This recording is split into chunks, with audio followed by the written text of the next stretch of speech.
sommes heureux, malgré ce temps de confinement, de pouvoir être avec vous pour ce culte. On ne vous voit pas, vous nous voyez, mais nous sommes convaincus que le Seigneur, lui, il nous voit, il nous connaît, il nous aime, et que dans ce temps-là de chant, dans ce temps d'adoration, vous pouvez voir les musiciens de notre assemblée qui sont là avec nous, et puis ma petite femme qui a bien aussi accepté de faire ce temps de louange et de chant avec nous.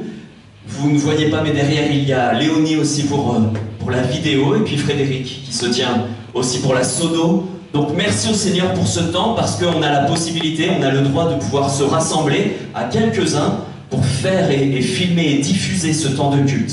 C'est donc comme ça qu'on va procéder ces quelques semaines de confinement, en espérant que ce temps de louange, frères et sœurs, vous fasse du bien. Que ce soit un temps où vous aussi, vous puissiez louer Dieu à la maison, vous puissiez chanter de tout votre cœur les louanges du Seigneur pour lui, en son honneur. Alors que Dieu soit béni pendant ce temps d'adoration, c'est lui qui est mis à l'honneur. Alors, je vous propose de prendre ce premier chant, ce chant qui dit « Oui, Hosanna, Seigneur. Hosanna, tu es le roi, tu es le sauveur, à toi la gloire, à toi l'honneur. »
Comment décrire, Seigneur, un amour si grand, si puissant, que rien ne peut le contenir. Entends nos cœurs, c'est le chant qui déborde. Oui, entends mon cœur, Seigneur, qui t'adore.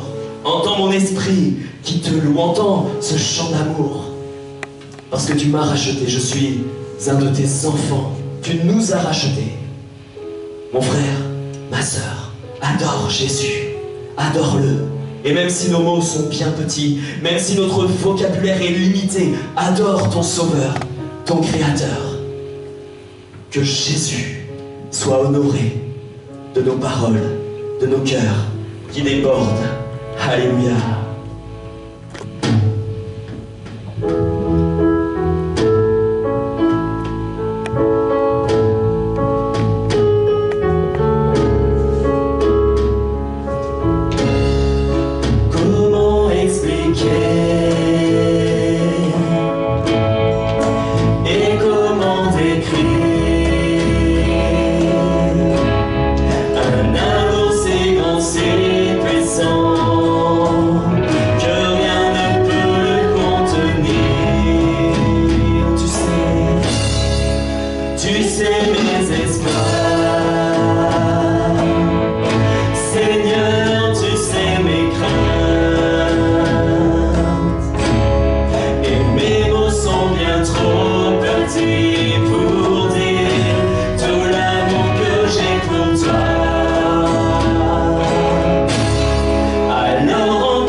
Entends nos cœurs là, peut-être pour le frère, la sœur, qui est tout seul à la maison. Entends son cœur qui te célèbre et qui t'adore.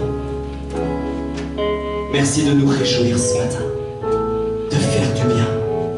Merci pour cette grâce, de pouvoir malgré tout chanter en ton honneur ensemble.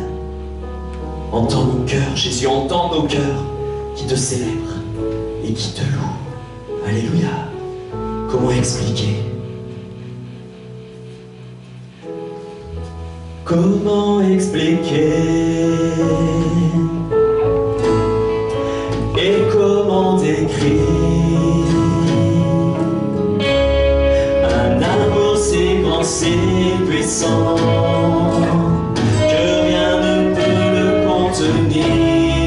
Tu sais nos espoirs, tu sais nos espoirs. Seigneur, tu sais nos craintes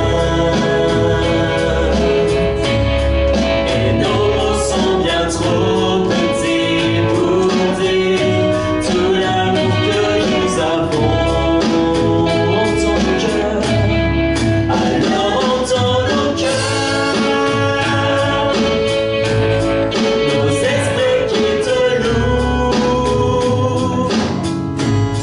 Entends le chant d'amour, alléluia, de tout est racheté. Nous prendrons nos faibles mots pour te dire quel Dieu merveilleux tu es, dont nous ne pourrons pas te dire tout notre amour. Alors entends nos cœurs, alors entends nos cœurs, nos esprits qui te louent. Entends le chant d'amour, de tout est racheté, de tout est racheté.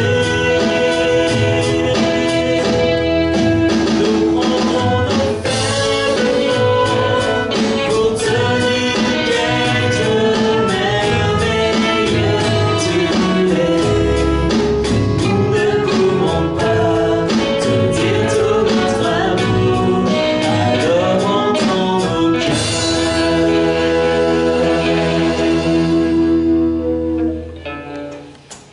Gloire. Je donne gloire.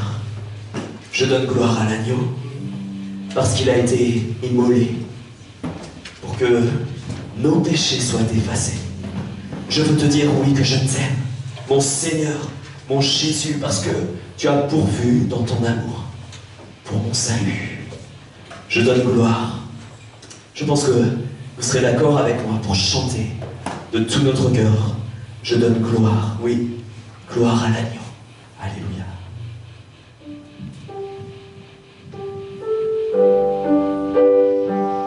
Alléluia, Jésus.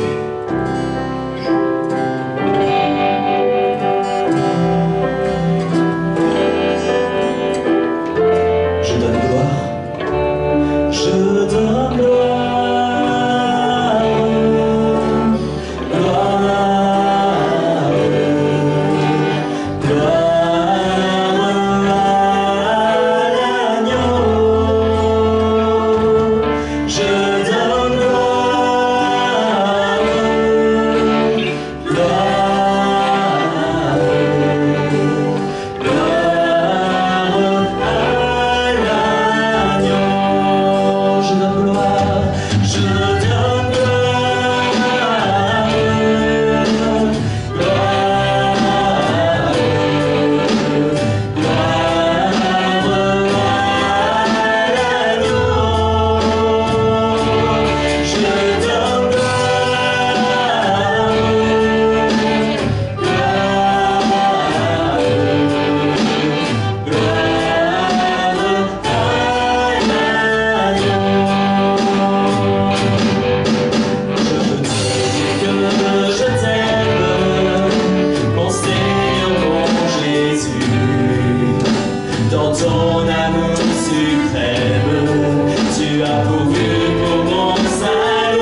Oui, parce que tu as tout accompli à la croix.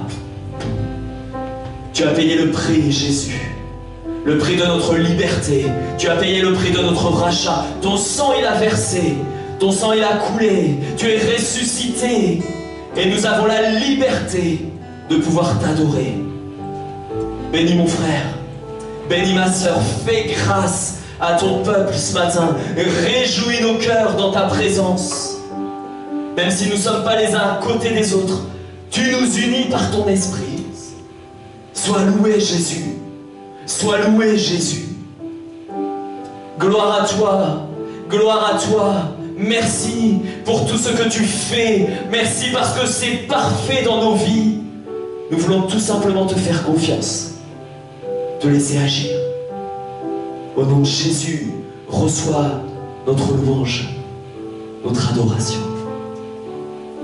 Amen.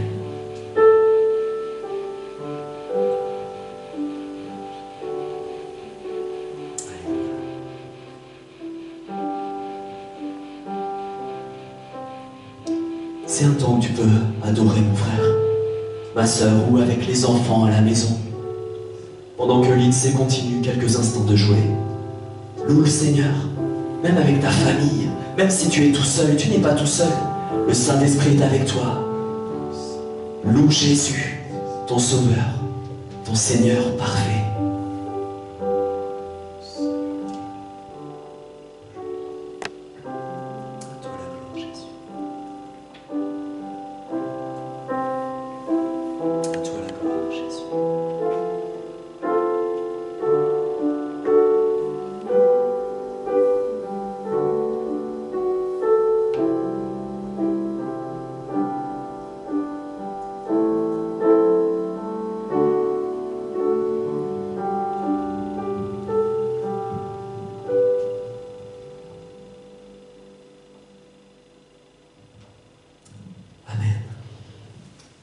Amen.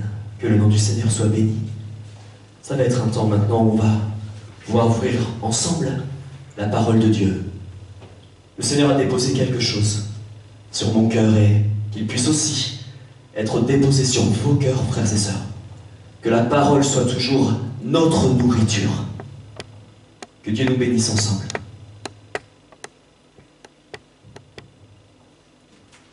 Voilà, frères et sœurs. C'est le moment d'ouvrir ensemble la parole de Dieu. Et ce matin, j'aimerais vous encourager, mes frères et mes sœurs. Je ne vous vois pas, vous me voyez, mais j'aimerais vraiment vous encourager de la part de Dieu. J'aimerais nous encourager, nous. Parce qu'effectivement, nous avons tous besoin de la grâce de Dieu. Tous, sans exception. Et ce matin, donc, j'aimerais nous encourager de la part du Seigneur. Frères et sœurs, nous sommes bien dans sa présence. Alléluia. J'espère que ce temps de louange et d'adoration vous a fait du bien, mais surtout qu'il a réjoui le cœur de Dieu. C'est le plus important. Et je crois que le Saint-Esprit, il est là, avec nous, alléluia, même au travers de ces écrans-là interposés entre vous et moi. Je crois que le Saint-Esprit est présent ici, mais je crois que le Saint-Esprit est aussi présent chez vous. Jésus a dit, et ce sera le thème de ce message d'encouragement ce matin, « Ne t'ai-je pas dit que si tu crois, tu verras la gloire de Dieu ?» Vous le lirez, c'est dans Jean chapitre 11 et au verset 14. Jésus a dit, « Ne t'ai-je pas dit que si tu crois, tu verras la gloire de Dieu ?» C'est une question. Mon frère, ma sœur, Dieu s'adresse à nous ce matin. Et j'aimerais même dire Dieu s'adresse encore à nous. C'est une grâce. C'est une grâce d'être encore à l'écoute de la parole de Dieu. C'est une grâce d'être encore au bénéfice du Saint-Esprit qui vient nous parler et nous poser cette question. Ne t'ai-je pas dit que si tu crois, tu verras la gloire de Dieu? Combien de fois avons-nous fait confiance aux gens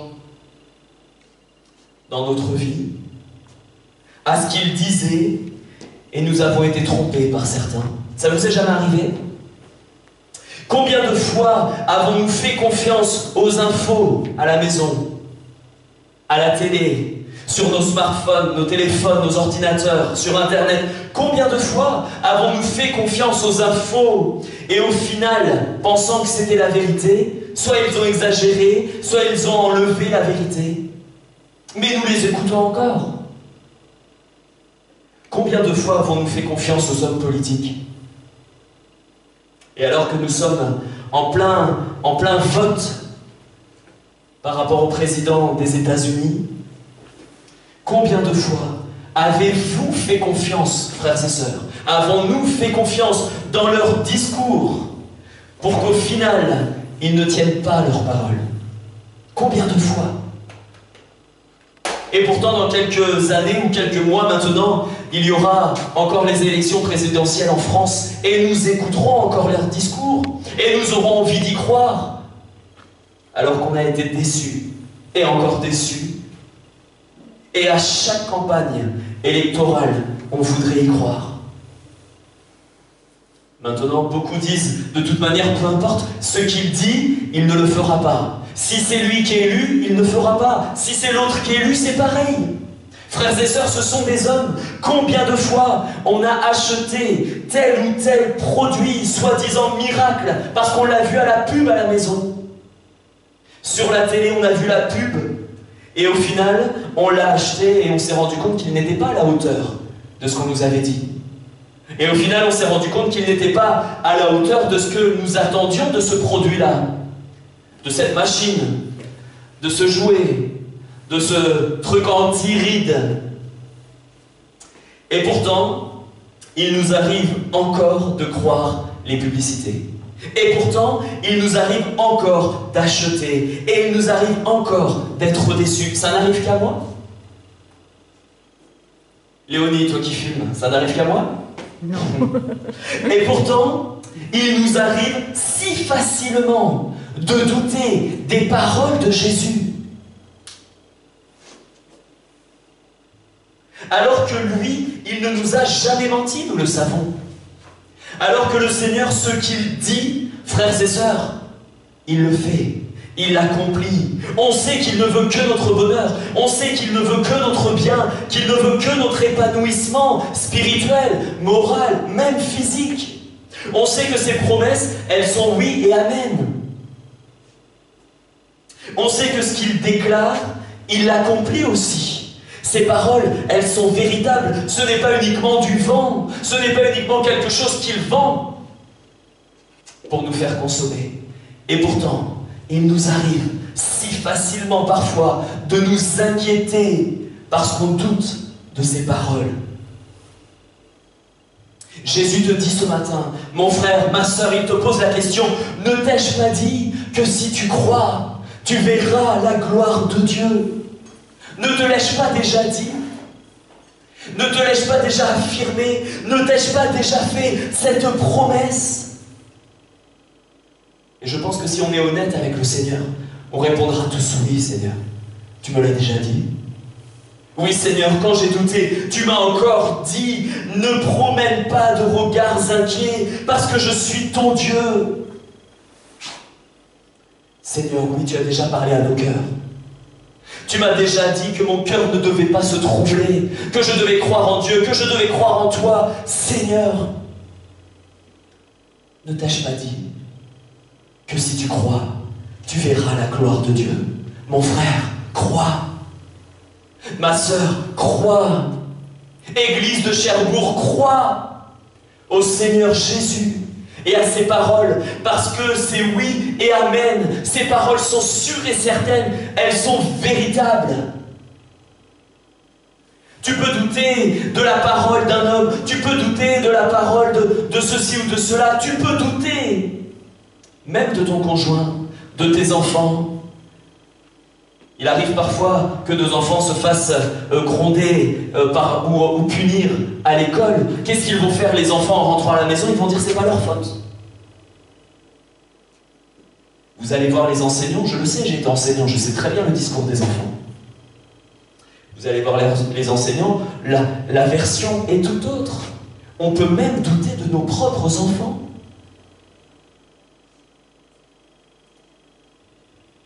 Lazare est mort. Il est dans le tombeau depuis 4 jours. Son corps, il est déjà en train de sentir mauvais parce qu'il est en train de se décomposer. Il sent déjà, car il y a 4 jours qu'il est là.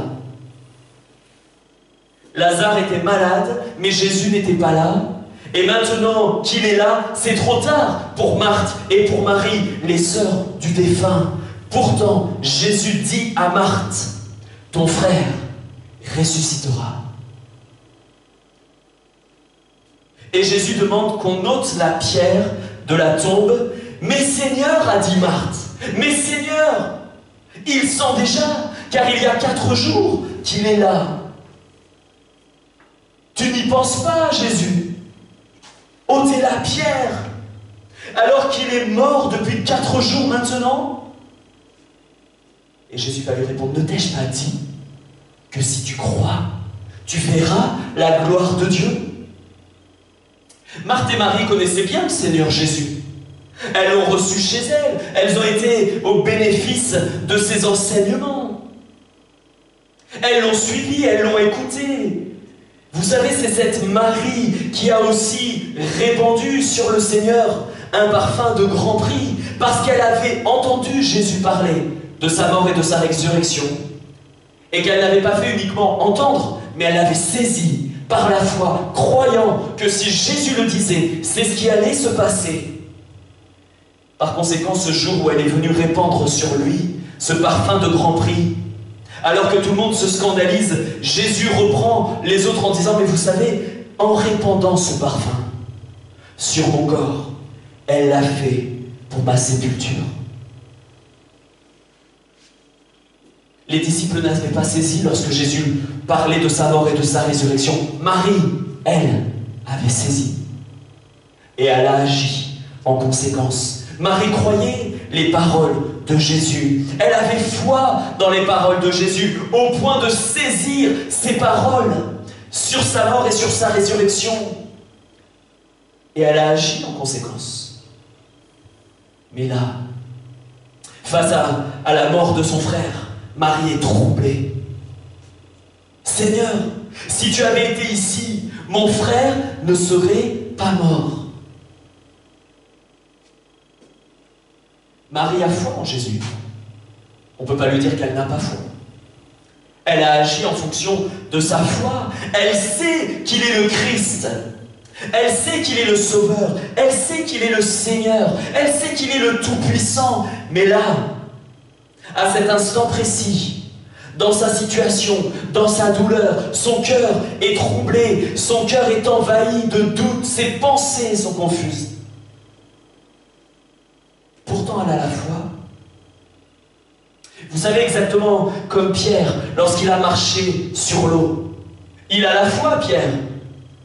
Il a la foi en Jésus. Il sait, d'ailleurs il a déclaré, qu'il est le Christ, le Fils du Dieu vivant.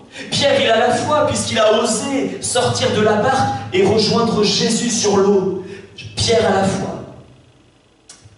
Mais là, dans cette situation précise, où il voit la tempête, où il sent les vagues, où il sent la force du vent, là, à cet instant précis, il commence à être dans l'incertitude.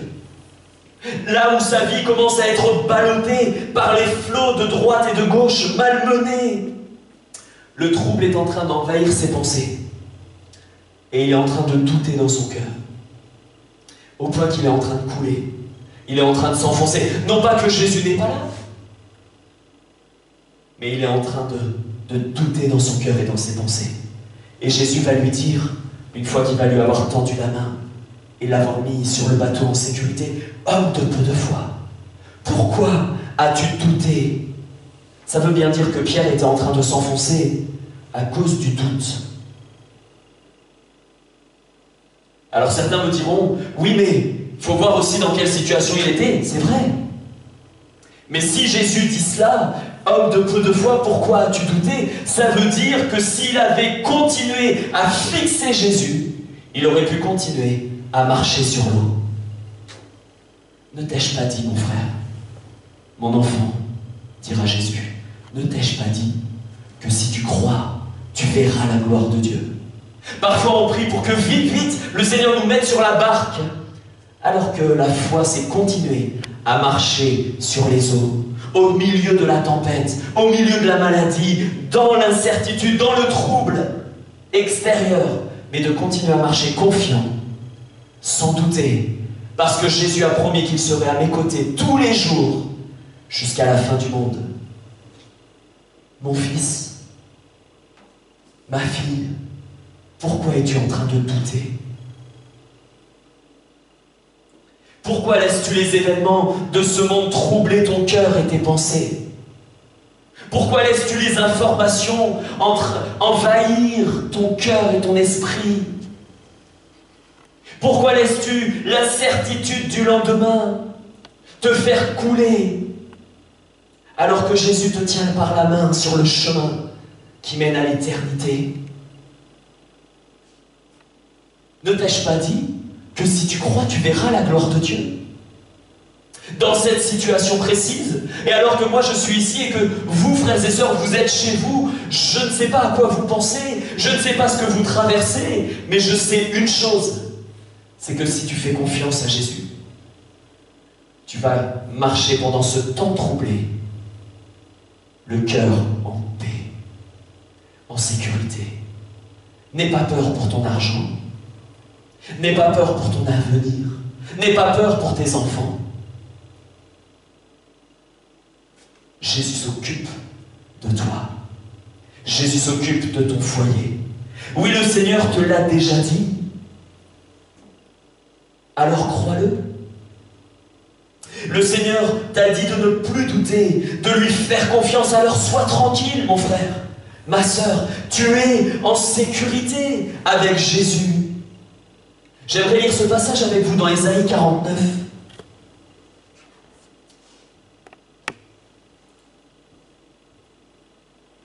Ésaïe 49 au verset 13 à 16. Sois tranquille.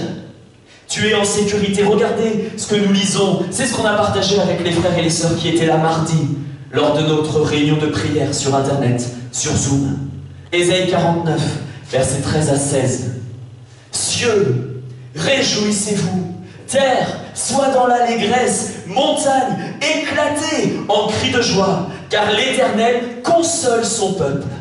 Il a pitié de ces malheureux. Sion disait, l'Éternel m'abandonne. Le Seigneur m'oublie.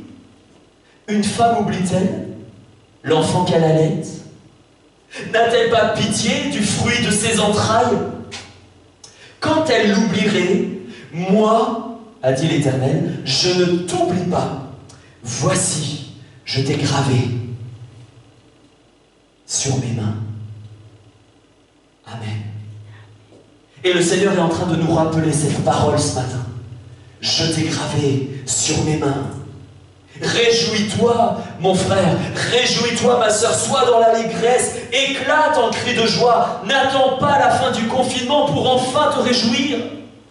N'attends pas que les restaurants rouvrent pour enfin aller faire la fête. N'attends pas de rouvrir ton commerce si tu as dû fermer ton commerce pour enfin faire confiance au Seigneur. C'est là maintenant, dans l'incertitude du lendemain, que sera ta force si tu mets ta joie en l'Éternel. Jésus n'a pas dit qu'il allait te consoler quand la politique aura trouvé l'antidote ou le vaccin. Jésus a dit qu'il te console aujourd'hui, qu'il te fait du bien aujourd'hui. Et quand bien même une femme oublierait le fruit de ses entrailles, oublierait l'enfant qu'elle allait, malheureusement, on le sait, ça arrive. C'est l'horreur du péché. C'est l'horreur, ça, de la nature humaine. Mais quand bien même ça arriverait, Jésus dit, je ne t'oublie pas, mon enfant. Je ne t'oublie pas, mon enfant. J'ai payé le prix pour toi. À combien plus forte raison crois aujourd'hui en mes paroles? Ne t'ai-je pas dit que si tu crois, tu verras la gloire de Dieu? Alors crois. Crois seulement et tu verras.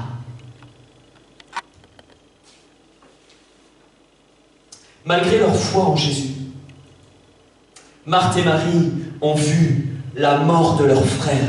Leurs yeux étaient focalisés sur le tombeau, sur la pierre. Et leur cœur fut dans le trouble. Malgré sa foi en Jésus, Pierre a regardé les vagues. Pierre a regardé le vent. Pierre a regardé la force de la tempête. Et ses yeux se sont détournés de Jésus. Et il les a fixés sur les événements contraires. Ses yeux se sont détournés de Jésus qui pourtant, il a tout pouvoir dans le ciel et sur la terre, le Seigneur.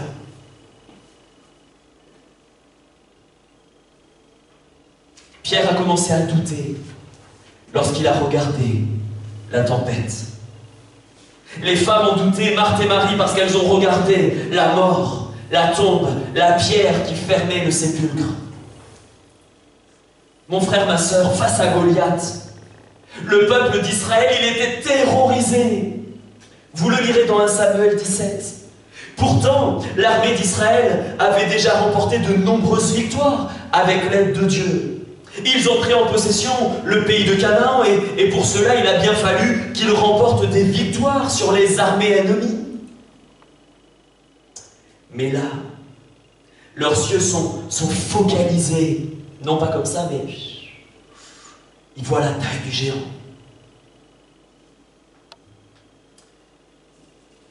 Il se nommait Goliath, c'est la Bible qui le dit dans le chapitre 17.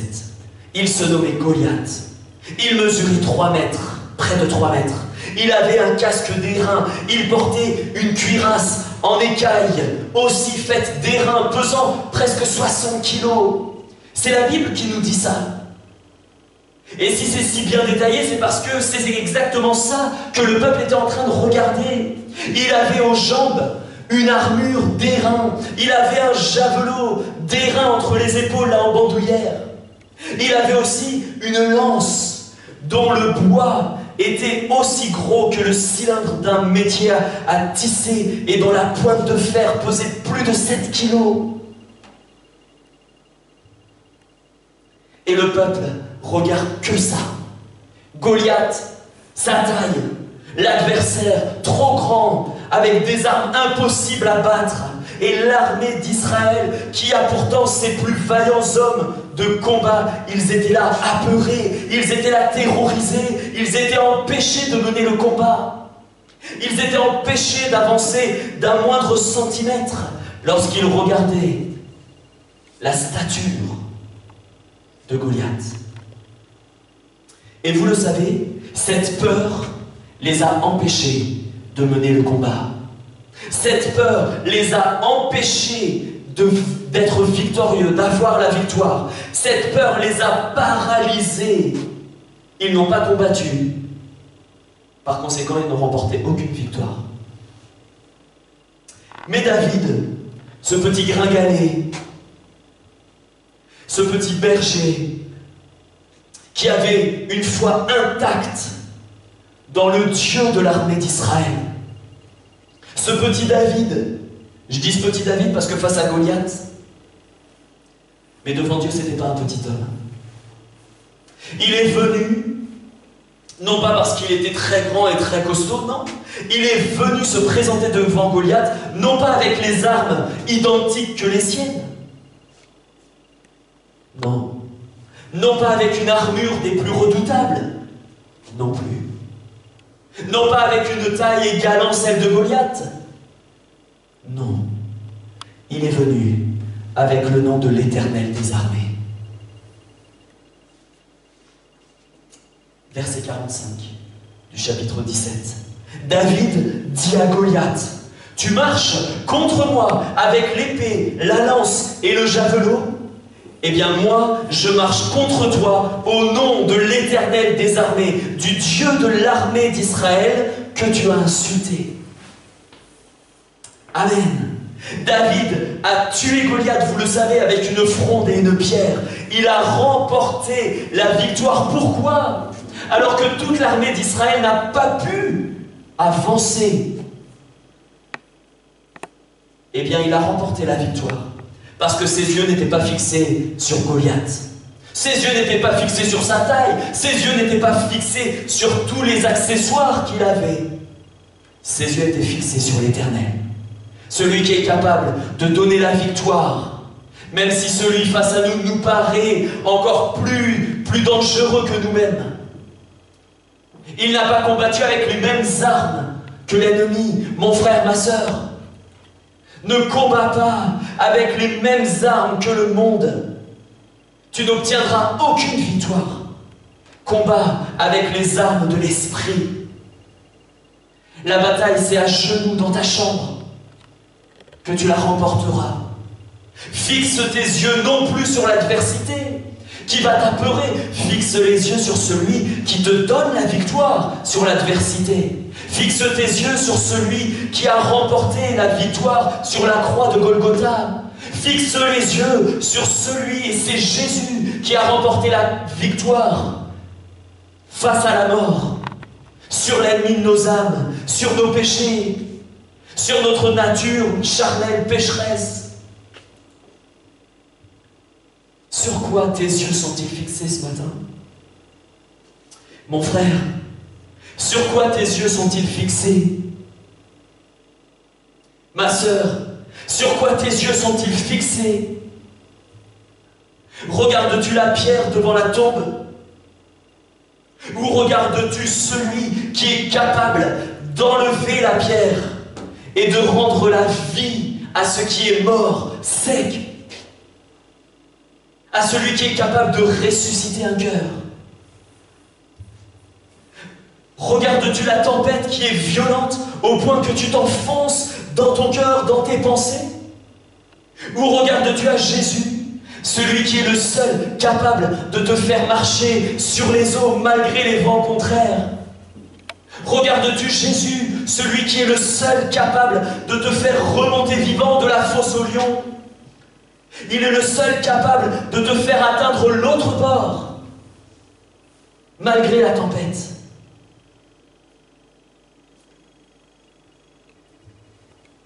Mon frère, ma sœur, tes yeux sont-ils fixés sur le Goliath de ta vie?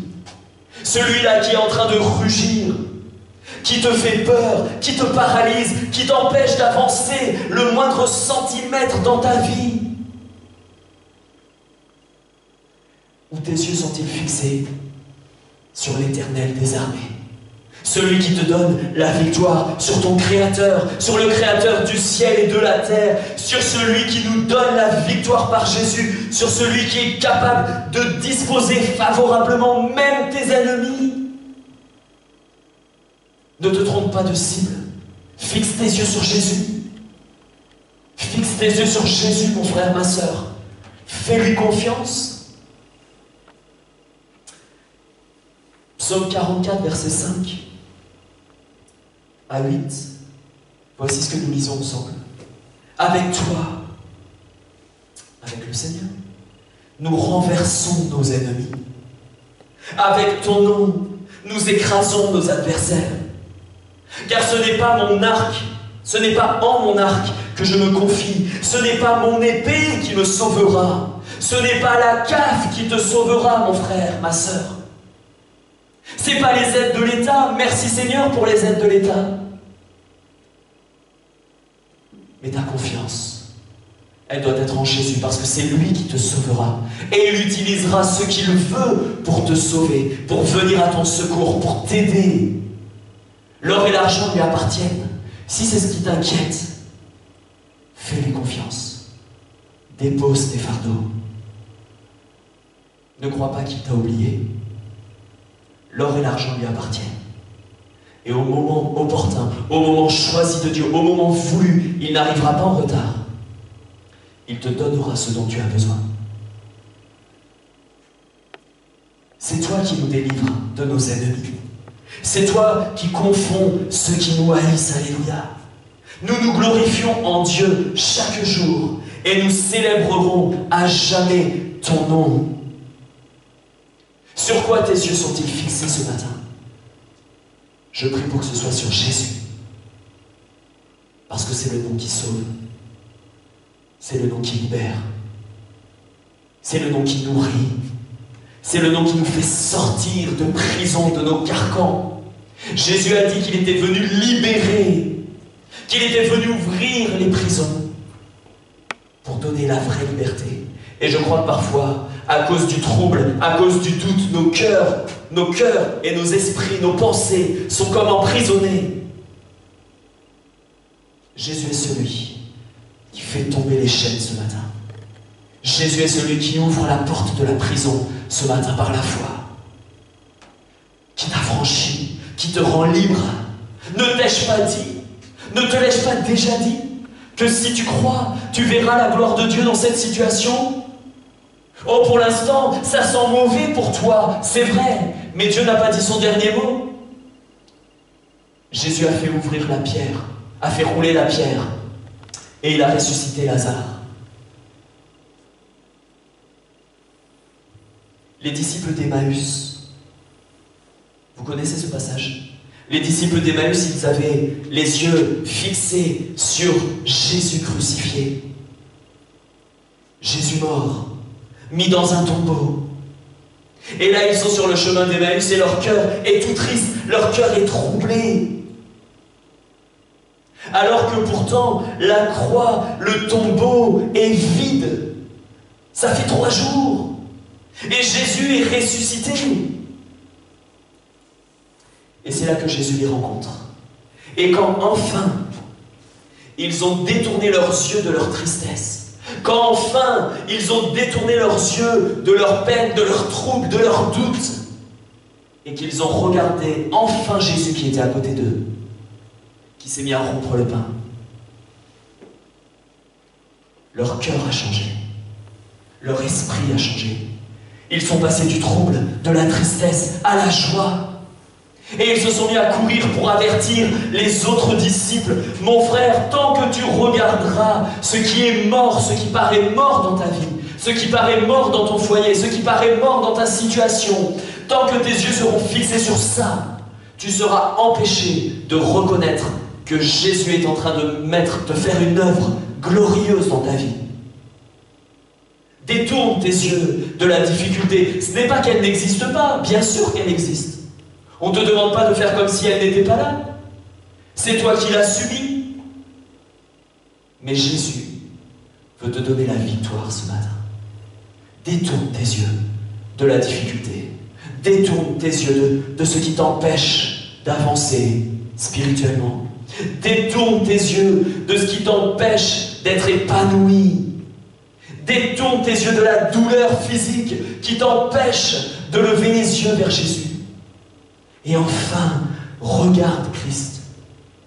Il est ressuscité. Il est glorieux. Il est assis sur son trône. Et il n'y a rien du tout, même pas le Covid, qui peut l'anéantir ou le troubler, lui. Pendant le déluge, Dieu était sur son trône. Pendant que les nations ont tous les yeux fixés sur les États-Unis, Dieu reste sur son trône. Pendant que tout le monde est en train de se demander mais comment on va faire en France avec tous ces morts et ce Covid et tout ça autour et tout ce qu'il fait, mais comment on va faire, comment je vais... Dieu est sur son trône. Dieu est sur son trône. Mon Rédempteur est vivant. Il se lèvera le dernier. Détourne tes yeux, mon frère, de ce qui te fait douter et fixe-les sur Jésus qui est en train d'apaiser ton cœur ce matin. Laisse-le te faire grâce. Alléluia. Qu'est-ce qui cause ta peine? Qu'est-ce qui cause ta tristesse? Qu'est-ce qui cause ton incompréhension, tes doutes, tes pourquoi? Détourne les yeux de ce qui occasionne ce trouble dans ton cœur et tes pensées. Jésus est celui qui change le mal en bien, je le crois. Jésus est celui qui guérit là où il y a la maladie, je le crois, alléluia. Jésus est celui qui pourvoit à tous tes besoins, amen. Il donne l'abondance là où il y a la disette. Tu ne vas pas mendier ton pain. Au nom de Jésus, fais-lui confiance. Il pourvoira. Il a déjà pourvu hier, il pourvoira encore aujourd'hui. Jésus est celui qui apaise ton cœur, qui met la paix dans ton cœur et dans tes pensées. Jésus est celui qui va s'occuper de ton travail, de ta société, de tes finances, de tes enfants. Ne te demande pas ce que tu vas leur donner à manger. Jésus va pourvoir à tes besoins. Fais-lui confiance. Ne te demande pas comment ton fils ou ta fille va pouvoir donner son cœur à Jésus. Ne t'inquiète pas. Il sait ce qu'il doit faire. C'est son esprit qui convainc les cœurs de péché, de justice et de jugement. Toi, prie. Prie Jésus. Jésus a remporté la victoire sur la croix, sur la mort, sur le diable, sur le péché. Nous partageons sa victoire ce matin parce qu'il nous aime, frères et sœurs. Il n'a pas quitté son ciel de gloire pour donner sa vie sur la croix, pour qu'aujourd'hui, il t'abandonne. Nous avons tout pleinement en Jésus-Christ. Ne t'ai-je pas dit que si tu crois, tu verras la gloire de Dieu?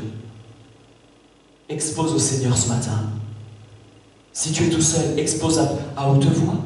Peut-être que tu es à plusieurs et tu n'oses pas.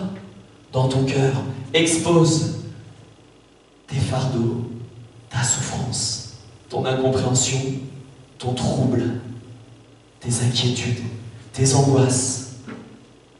Qu'est-ce qui t'empêche de dormir? Qu'est-ce qui t'empêche de trouver le sommeil? Dis-le à Jésus.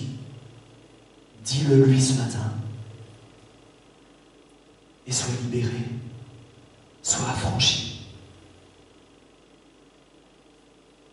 Je ne sais pas combien de temps va durer ce nouveau confinement, mais c'est pas grave. Le Seigneur le sait, lui. Et le Seigneur pourvoira. Je ne sais pas quand l'Église va rouvrir, mais c'est pas grave. Le Seigneur va vous bénir. Le Seigneur va vous visiter. Le Seigneur n'est pas limité ici, rue de la Pole. Le Seigneur vous visite à la maison. Et il vous fait grâce. Et il vous fait du bien. Je ne sais pas quand est-ce qu'on pourra à nouveau s'embrasser, mais c'est pas grave. Parce qu'on vous aime, frères et sœurs. Et c'est ça le plus important. Jésus a déposé dans nos cœurs cet amour sincère. Et qu'il soit encore manifesté ce matin. Oui, je prie pour vous. Oui, nous prions pour vous. Et nous demandons au Seigneur de vous donner ce dont vous avez besoin. Ne t'ai-je pas dit? C'est le Seigneur qui parle. C'est pas moi. J'aimerais tellement m'effacer et laisser Jésus prendre la place. Ne t'ai-je pas dit? Je te l'ai déjà dit. Que si tu crois, tu verras la gloire de Dieu dans cette situation ou ces situations. Ne te l'ai-je pas dit? Alors crois. Crois. Crois au Seigneur Jésus. Crois. Fais-lui confiance. Laisse-le faire.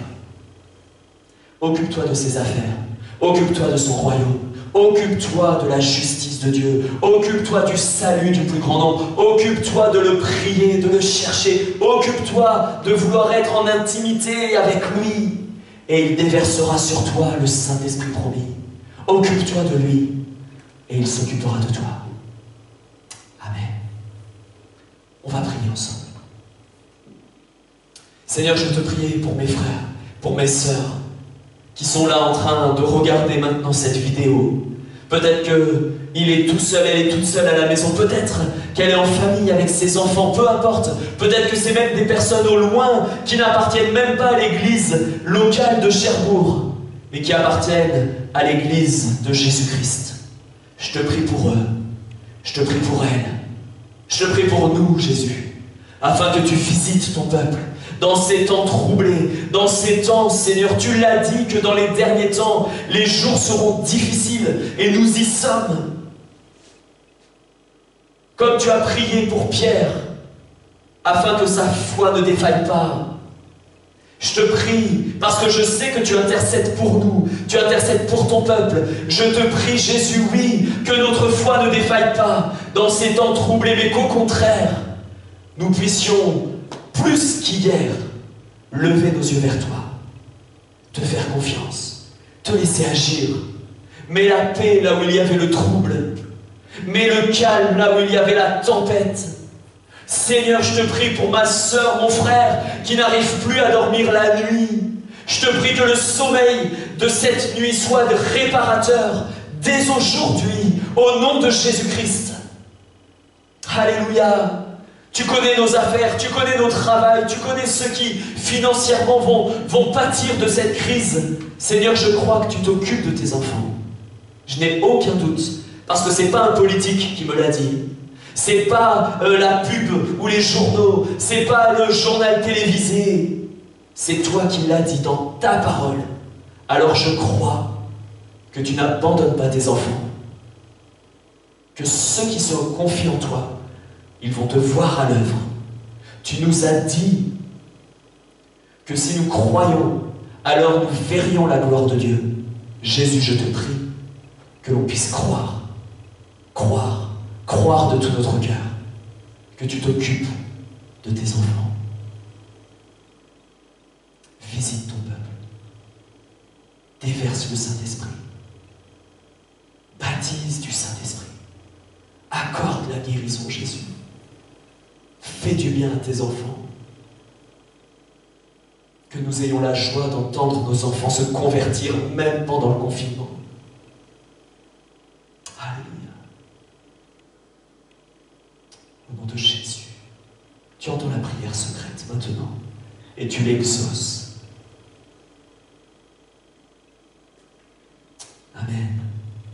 Amen. Que Dieu vous bénisse, frères et sœurs. Que Dieu vous fasse grâce. Que Dieu vous renouvelle vos cœurs, renouvelle vos pensées. Que nous soyons tout à nouveau zélés. N'attendons pas la fin du confinement pour être zélés pour Christ. Déjà, soyons zélés. Que Dieu nous donne des occasions de témoigner dans ces temps où tout paraît comme bloqué.